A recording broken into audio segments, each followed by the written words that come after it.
Anyhow, so today I wanted to talk to you about not pressing, a relevant and current issue that I'm not even an issue, a topic that I'm coming across. And we're getting to main camps, and so that would be for OHL main camps are coming up. Junior B main camps are over the next couple weekends. Junior C main camps are in a few weeks also, or a week. So kids are starting to have to make decisions. The U18 AAA kids, the younger AAA stuff is already done. They have their teams picked, so this would be a little bit more relevant for the older kids now. Older youth hockey. Older youth hockey and junior, like into junior. Yeah. But more relevant for them, but same kind of decision-making process for younger kids as well. I think it's less important for younger kids, but and that's deciding or how to decide where you want to play, assuming you have options. Assuming you have options. Some kids won't have options. But if you do, how do you judge where to play, what league to play in, what team to play on, and finding a place? Because as you get older, obviously it gets more competitive, things start to funnel, and now it's not just a given that you're going to be on the AAA team next year. It's like it's much more competitive and there's way fewer spots. So if we put ourselves in like the U18 situation, because I feel like they have the most unknowns on deciding where they're going to play, I'm going to kind of frame the conversation for that kind of target audience, but you can extend it out to whichever way you want, just when we're talking about it.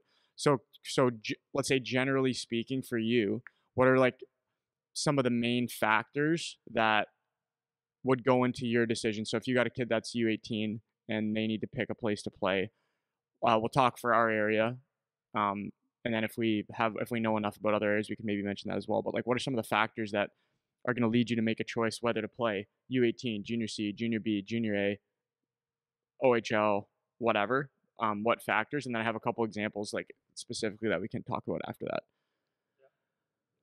Well, it's a loaded question. Yeah, because take a factor at a time. Here's why. Because you got, what level of hockey player is your son?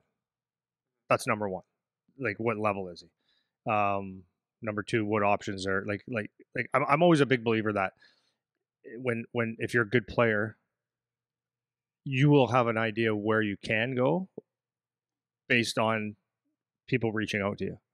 Did you know what I mean? So like if you're a U16 player, like so we're talking OHL here, Canadian, Ontario, right? If you're a 15-year-old player going to your 16-year-old year, your OHL draft, if you don't have like the top end agents kind of knocking on your door, okay, that's an indicator that you're not a really high priority player. If you have like the second tier agents coming at you a little bit, then that's an indication that, you know, you're on the radar for some people. If you have junior B teams and OH, if you have a lot of interviews or a lot of teams reaching out and actually having conversations with you, you have a pretty good indication, okay, like I might be an OHL player or close to it. So therefore, my decision would be, I want to play at the highest level. You know, see what happens in the OHL draft. But I want to go to the highest level because I'm on that edge. But your decision making is not quite as difficult, because if you're drafted in the let's say even the 5th or 6th or 7th round to the, you know, Sarnia Sting. Why did I choose Sarnia today? Weird, huh? So you choose your 5th or 7th round or 9th round to the Sarnia Sting. Let's say the 7th round or 5th, 5 or 7. Then that means like 7 times. You're in the top 150-ish, 120-ish in Ontario. So that means you got a higher likelihood of getting an invite to Junior B, Junior C, whatever, right? So and then obviously you can play U18 because you're one of the top guys. So your options are more. So that's one thing. So now if you go down to the next layer of people, then your options are not going to be like, it's just the way it is. Every junior team, or the Ontario Hockey League or the CHL is allowed to sign 4 players to their roster, like to play 16-year-olds, right? I believe that 4 is the max that you can have playing in one game. So if you're not a top 16-year-old, obviously that's not that. So the next level of junior is you have junior A or junior B or junior, I don't know what junior C is, but junior A, junior B, you're allowed 1. So if you have 4 teams in the area, you're not the definitive top 4 or 5 guys, you're not playing. So your options are just, it just kind of goes down. right? So to me, like the higher level of the player, the more options you're going to have. And then as you start filtering down to the second tier, the bottom third of your team, then you have to look at what's best for you for development if you want to develop as a player. So then that's the next question: is what do I want to do?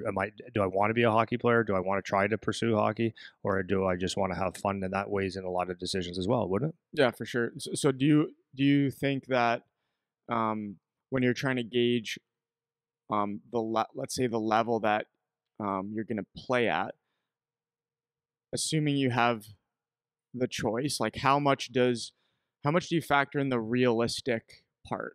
So like a lot of people talk about, well, is it like you need to be realistic? Are you going to actually make this team in this place? So if you're talking about going to a junior B camp and they have one 16-year-old spot, and you know that there's going to be a couple of draft picks getting there, maybe they're affiliated with an OHL team. The ones that we have here, one of them is with the one junior A team's kind of with Flint, one's kind of with Saginaw, the other one's kind of with the Windsor Spitfires. So you know that they're going to have some influence on which 16-year-olds are going to go there, yada Totally. yada. So how much of that?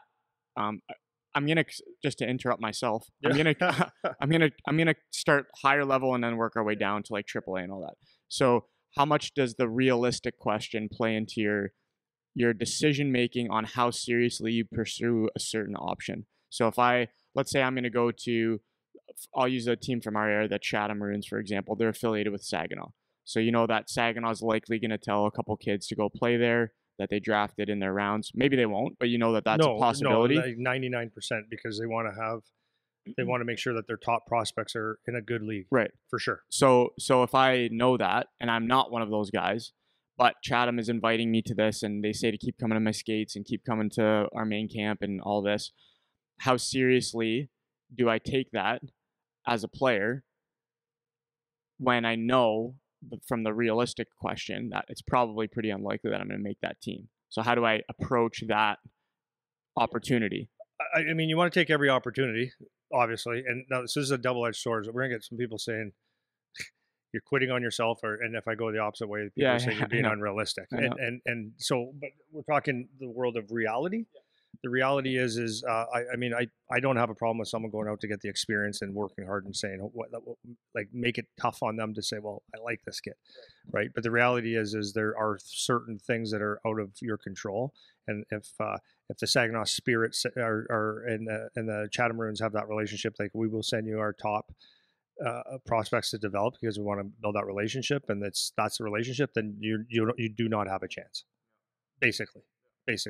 And that's to say you don't have a chance. There's a chance, but it's slim and none.